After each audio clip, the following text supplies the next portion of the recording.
आरिफ वाला में सैलाब के बाद किसानों को नई मुश्किल का सामना है। गंदम की फसल बरवक्त काश ना होने का खदशा जाहिर किया जा रहा है। किसानों को अपनी बहाली से मुतालिक भी परेशानियां लाहक हैं।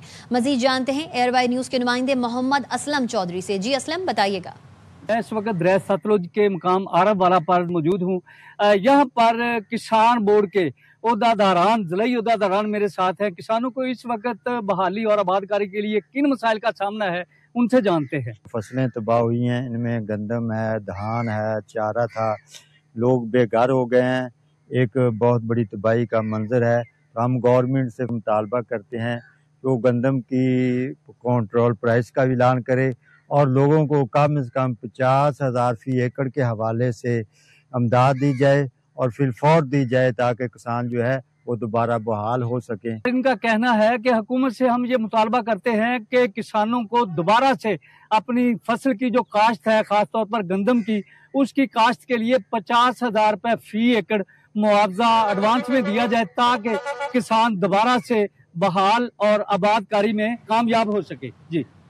लियाकतपुर की बस्ती पीर बख्श के 60 से जायद घरों को भी सैलाब से नुकसान पहुंचा। फसलें तबाह हो गईं और कीमती सामान भी सैलाब की नजर हो गया। इस वक्त हमारे नुमाइंदे आसिम मुमताज सैलाब नासरीन के हमरा मौजूद हैं। मजीद उनसे जानते हैं। जी आसिम, अपडेट कीजिएगा।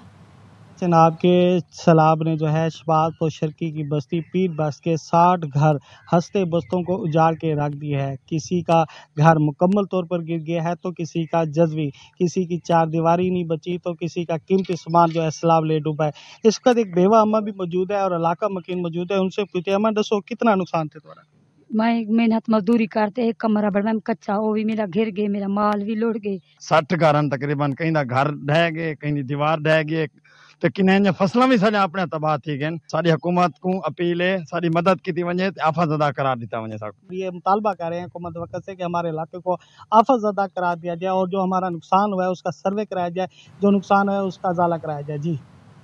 कबीरवाला में हालिया बदतरीन सैलाब ने 64,000 एकड़ पर खड़ी फसलों के साथ साथ 12,000 एकड़ पर मौजूद आम के बागात को भी तबाह कर दिया है। मजीद बताएंगे नुमाइंदा एयरवाई न्यूज खुर्रम शहजाद। जी खुर्रम।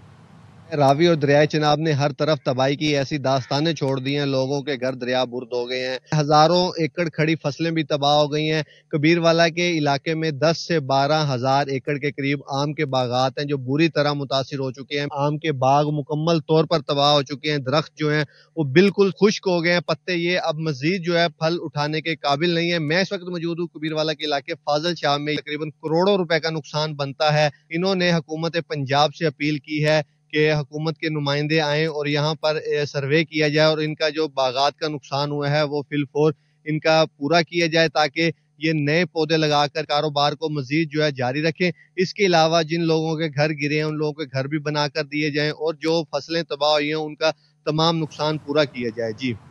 दरियाए सतलज में चश्तियां के मकाम पर हालिया सैलाब ने हर तरफ तबाही मचा दी। ना मकान बचे ना कारोबार, सब पानी की नजर हो गए। एक बेवा खातून बेबसी के आलम में हुकूमती इमदाद की मुंतजिर हैं। मजीद जानते हैं नुमाइंदा एयरवाई न्यूज मोहम्मद अली से। जी मोहम्मद अली। सतलुज में चिश्तिया के मुकाम पर हालिया सैलाब लोगों के घर हैं जो वो मिलिया मेट हो गए हैं। मुतअद्दिद जो है सड़कें हैं मेन, अभी भी जो उनके रास्ते मुनक़ता हैं। चारों अतराफ आबादियों के जो पानी लगा हुआ है, पानी कम तो हुआ है लेकिन मुश्किलात कम नहीं हुई हैं। लोग बहुत ज़्यादा परेशान है, खाने पीने की अभी भी परेशानी है, रोज़गार जो है वो उनका ख़त्म हो चुका है। मैं इस वक्त एक बेवा खातून के साथ मौजूद हूँ। मकान गए, अब माल गया, घर गया, कोई चीज नहीं, ना रोजी है ते ना कोई सहारा है, कोई नहीं मदद करिया, ना रोजी दी ते ना मकाना दी। जी बिल्कुल, आपने सुना इस ज़ईफ खतून का कहना है कि किसी भी हुकूमती नुमाइंदे ने हमारे साथ कोई इमदाद नहीं की, ताहाल हम खुले आसमान तले अपनी ज़िंदगी बसर करने पर मजबूर हैं।